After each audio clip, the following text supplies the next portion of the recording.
তুমি একটা পিচ্ছি মেয়ে, তুমি বিয়ের কি বুঝবে? আমার সকল কাজ কি তুমি পারবে?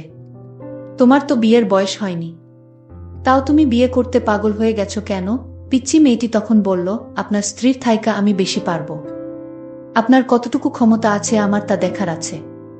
আমি পিচ্ছি মেয়ের মুখে এরকম কথা শুনে অবাক হয়ে গেলাম। একটা বাচ্চা মেয়ে বলে কি?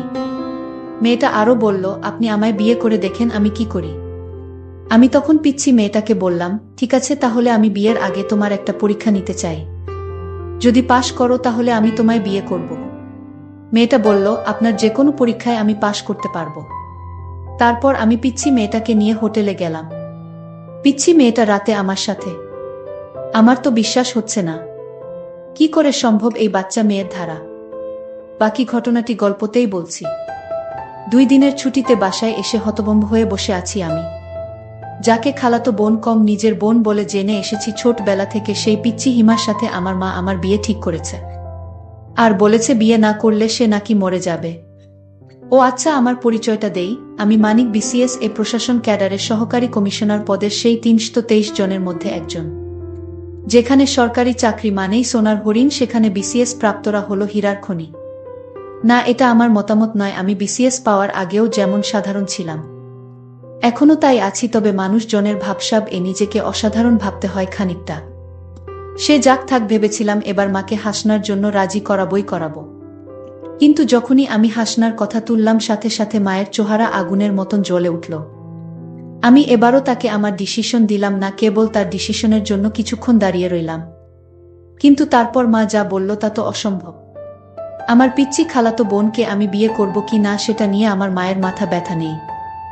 আমার মায়ের মাথা ব্যথা হলো একজন 28 পার হওয়া মেয়ের সাথে আমার বিয়ে কথা ভাবতে পারাটা মায়ের কাছে অসম্ভব বলে মনে হতো। হ্যাঁ, ওর সাথে সম্পর্কের প্রায় 9 বছর হতে চলল। এই 9 বছরে মেয়েটা আমার অসীম অবহেলা সয়েও আমাকে ভালোবেসেছে। আমি রাতের পর রাত তাকে বলেছি আমি পড়া শেষ করে কল দিচ্ছি, থামো। তারপর আমি পড়তে পড়তেই ঘুমিয়েছি। সে তার মতন অপেক্ষায় থেকেছে আমার। এসব তো বলছি অনার্স শেষ করার পরের গল্প, তার আগেও এমন অনেক ঘটনা আছে যা এই মেয়েটা মুখ বুঝে সয়ে গেছে। কেবল এতটুকুই বিশ্বাস রেখে দিন শেষে আমি তার। সে বয়স বাড়িয়েছে আমার জন্য, তার বাবার শাসন, মায়ের রাগ, বিয়ের খানেক সম্বন্ধ। বয়স পার হয়ে যাওয়ার দোহায় কোনো সমস্যা দেখিয়ে সে আমাকে ধরে রাখতে চায়নি। বরং সবসময় আমি যেটা পারবো না বলছি, সে বলছে আমি জানি তুমি পারবে। মেয়েটা কিছু কারণে আমি উপেক্ষা করতে করতেও পারিনি। বহুবার তার কথা ভেবে তাকে বলেছি তুমি বিয়ে করে নাও। তার সেই এক কথা, বিয়ে করলে তোমাকেই করব, নয়তো না। এই কথাটা খানিকটা স্বস্তি দিত আমাকে। আজকাল সে আমার উপেক্ষা সহ্য করে, অবহেলা মেনে নেয়। যেতে চাইলে আটকায় না, কল না ধরলে আর পরে কল দেয় না। 9টা বছর অপেক্ষা করতে করতে মেয়েটার অপেক্ষা করার মতন কঠিন একটা রোগ হয়ে গেছে বোধ হয়। আমি জানি মেয়েটা কষ্ট পায়, রাতভর কাঁদে, সমাজের সব কথা, বাড়ি থেকে বিয়ের চাপ, সবটা হাসি মুখে মেনে নিয়ে মেয়েটাও খুব ক্লান্তি বোধ করে। মাঝে মাঝে আমাকে বলে, মানিক, কিছু কথা ছিল। আমি জানি কি কথা, তবে মায়ের আপত্তির কথা বারবার তাকে শোনাতেও ভালো লাগে না আমার। তাই প্রায় দিন তার কল অ্যাভয়েড করি। হঠাৎ একদিন কল করে বলি, আর বলো না, খুব ব্যস্ত ছিলাম একদিন। তারপর সে নরম ভাবেই বলে, আমি জানি তো, বিসিএস ক্যাডারের অনেক রকমের ব্যস্ততা থাকে। যাই হোক, পরের ক্লাসের জন্য বসে আছি, সময় হয়ে গেছে, রাখছি বলে কেটে দেয়, কথা বাড়ায় না। আর সে আগে ঢাকা থেকে বাড়িতে আসলে তার জন্য সময় বের করে দেখা করতাম, আজাকাল সেটাও কমিয়ে দিছি। মায়ের কিছু কথার প্রভাব আমার উপরেও পড়ে গেছে। 28 বছর একটা মেয়ের জন্য বিশাল ব্যাপার। এখন আর হাসনাকে আমার ভালো লাগে না তেমন। নয়তো তাকে দেখার জন্য যে আমিটা ছটফট করতাম, সেই আমিটাই আজকাল আর তাকে দেখতে চাই না। কেন? নাকি টাকা ইনকাম আর ক্যারিয়ার হওয়ার পরে মানুষের চিন্তা ভাবনা আচমকাই বদলে যায়? আজকাল এসব আজব চিন্তা ভাবনা মাথায় ঘুরতে থাকে সবসময়, কিন্তু সেসবকে আমি সময় দেই না। ঘাড়ে চড়ে বসার একটা সুকটান দেয়ার তাগিদে বাসা থেকে বের হলাম। তারপর অনেকদিন পরে এক মুহূর্তের জন্য হাসনাকে ছাড়া অন্য কাউকে নিয়ে ভাবতে শুরু করলাম। আকাশ মেঘলা হয়ে আসলো, হয়তো একটু পরেই বৃষ্টি শুরু হবে। আমি স্কুলের পাশের মাঠটায় বসে একা একা অন্য কাউকে নিয়েই ভাবছি। স্কুল ছুটির পরের বৃষ্টিতে কত ভিজেছি আমরা না? এটা আমার মনে পড়তো না। সদ্য কিছু ছেলে মেয়েকে দেখছি ভিজতে ভিজতে বাসার দিকে যেতে। একটা 2 বেনি করা মেয়ের দিকে চোখ যেতেই তার লাজুকটা দেখে বুঝলাম পাশের ছেলেটাকে সে খুব ভালোবাসে। কিন্তু এই মেয়েটা কি জানে প্রতিষ্ঠিত হওয়ার পরে ছেলেটা তাকে ছেড়ে দিবে, এই ভেবে কিছুটা মন খারাপ হয়ে গেল। তারপর মনে হলো আচ্ছা আমিও তো একই কাজ করছি। অতঃপর আর সেখানে বসে থাকলাম না। ঘড়িতে সময় তখন 2:30। হাসনাকে এখন স্কুলে গেলে পাওয়া যাবে, আমি সোজা ওর স্কুলের উদ্দেশ্যে চলে গেলাম। ও সেখানে চাকরি করে আজ প্রায় 5 বছর। গেটের সামনে রিক্সা থামতেই হাসনার সাথে আমার চোকাচোকি হলো। ইশারায় বললাম উঠে বসতে, তারপর তার দিকে চোখ ফেরাতেই এই প্রথমবারের মতন উপলব্ধি করলাম চোখের নিচের ডার্ক সার্কেলগুলো। এগুলো যেন সাক্ষী তার রাতের পর রাত না ঘুমানোর। তারপর তার দিকে যতবার তাকালাম কেবল মনে হতে লাগলো এই মেয়েটাকেই তো একসময় খুব ভালোবাসতাম। এর জন্যই তো পাগলামো করতাম। তাহলে পাশাপাশি রিক্সায় বসেও আজ আমাদের এত দূরত্ব কেন? হাসনা এখন আর আমার সাথে কথা বলা, দেখা করা, ফুচকার আবদার এসবের জন্য জেদ করে না কেন? রিক্সাটা হাসনার বাড়ির সামনেই থামাতে বললাম, ও কিছুই বলল না, নেমে গেল। আমি বললাম আজ সন্ধ্যায় রিক্সায় ঘুরবো, নীল শাড়িটা পরে রেডি থেকে নিতে আসব। ও এবার মুচকি হেসে বলল অপেক্ষা করব, তারপর বাড়ির ভিতরে চলে গেল। আমি বাসায় এসে একটা ঘুম দিলাম, কারণ আপাতত মাথা কাজ করছে না, একটা ঘুম দরকার। প্রায় 8টা বাজে। ঘুমের ভাবটা কাটতেই আবারও ফোন বাজতে লাগলো। ফোন ধরেই বললাম বলো। এমন কেন করো মানিক? কি করলাম? তোমার আসার কথা ছিল না? সরি ঘুমাচ্ছিলাম, 10টা মিনিট আসতেছি বলে কেটে দিলাম। তারপর হাসনার দেয়া খুব পছন্দের সাদা পাঞ্জাবিটা গায়ে দিলাম। ঘর থেকে বের হতেই মায়ের সামনে পড়লাম। তারপর মা বলল ফকিরের বাচ্চা, এত কাপড় থাকতে ওই ফালতু মেয়ের দেয়া পাঞ্জাবিটাই তোর গায়ে দেয়া লাগবে কেন? কোথায় যাওয়া হবে? না তোর বাসায় মানুষ আসবে, একটু পরেই বের হোস না। টেবিলে প্লেট রাখতে রাখতে এসব বলল মা। আমি বললাম বড় আপা আসবে নাকি? মা বলল তোর খালারা আসবে, তোর তো ছুটি নাই, তাই আজকে রাতেই বিয়ের সবটা করে নিতে চায়।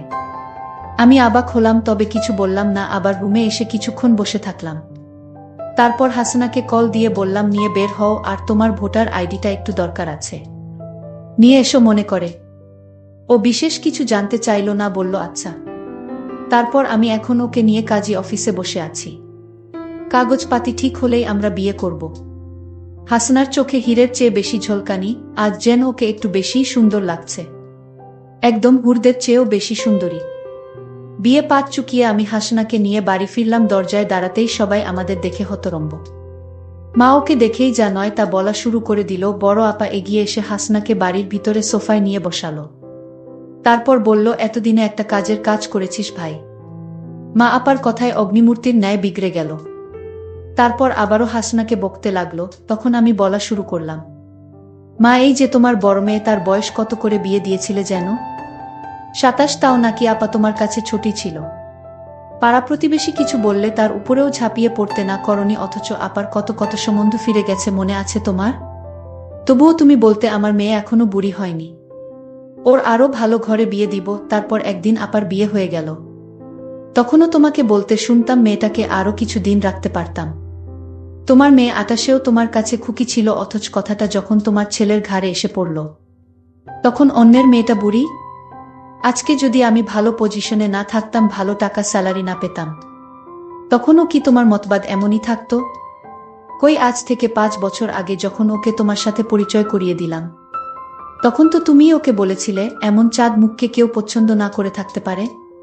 তাহলে আজকেন সেই পছন্দের মেয়েটাকে তোমার কাছে বুড়ি অসুন্দর লাগে? সেই মুখেই আজ কেন বয়সের ছাপ পড়ছে বলে লাগে?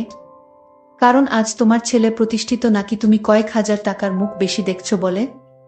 বেশি কিছু চাইনি মা, মেয়েটা আমার জন্য অনেক কিছু খুইয়েছে।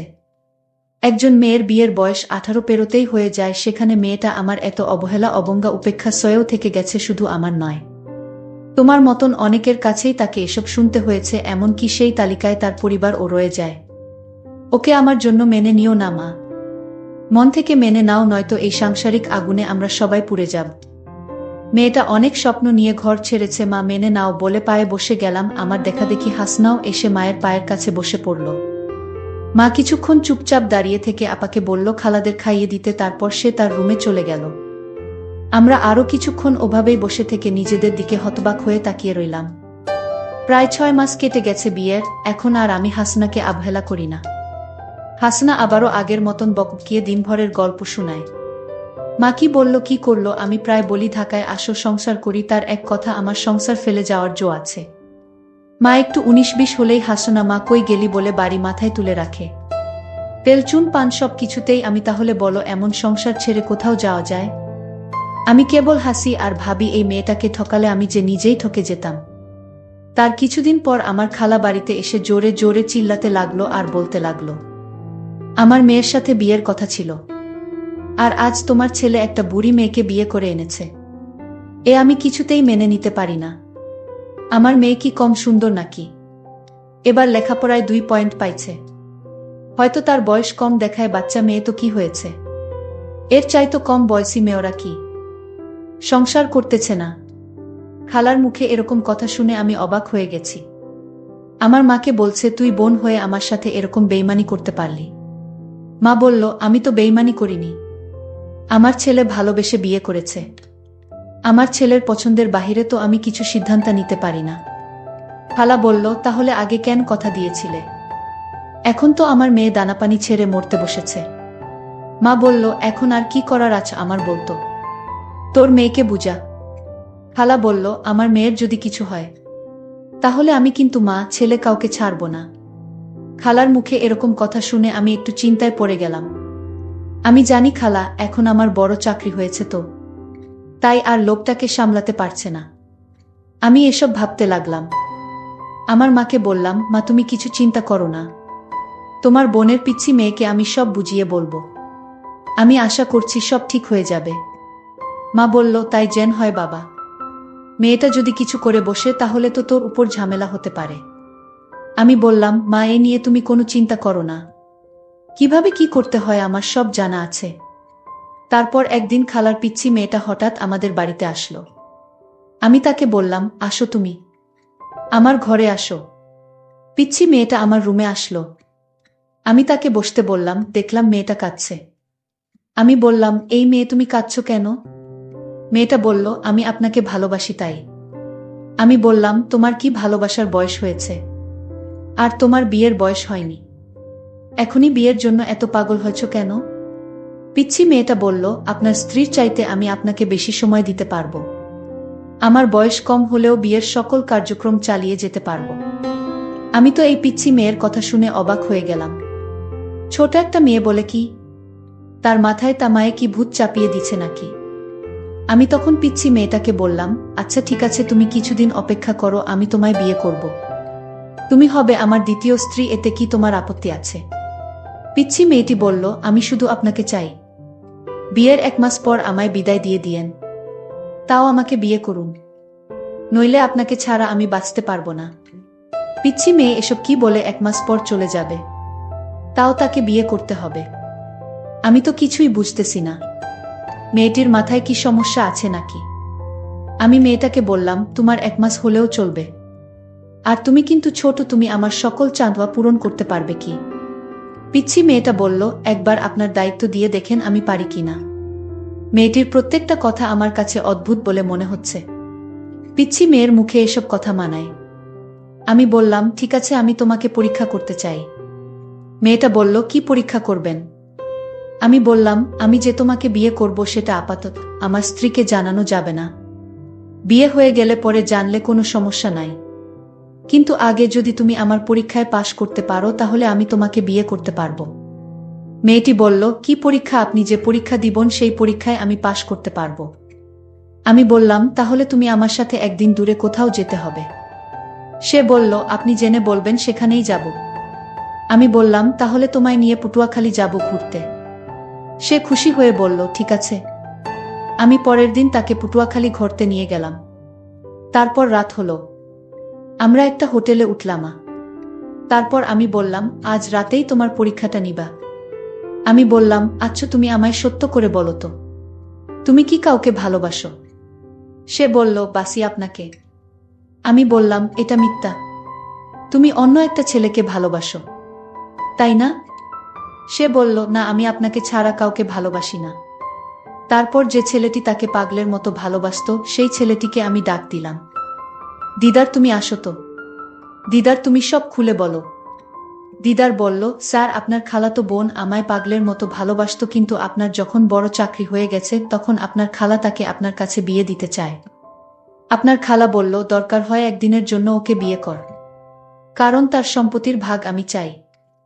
আপনার খালা একজন লোভী মানুষ। আমি তখন পিচ্ছি মেয়েটাকে বললাম, এসব কি বলেছে ছেলেটি?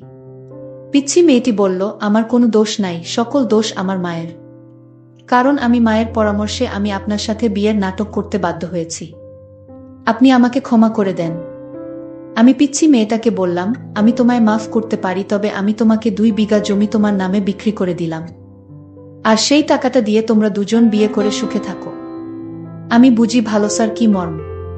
পিচ্ছি মেয়েটি বলল, আপনি আমাকে ক্ষমা করে দেন। বন্ধুরা, আজকের গল্পটি কেমন লাগলো তা অবশ্যই কমেন্ট করে জানাতে ভুলবেন না। আর এরকম নতুন গল্প পেতে আমাদের চ্যানেলটিকে সাবস্ক্রাইব করে পাশে থাকবেন। ধন্যবাদ।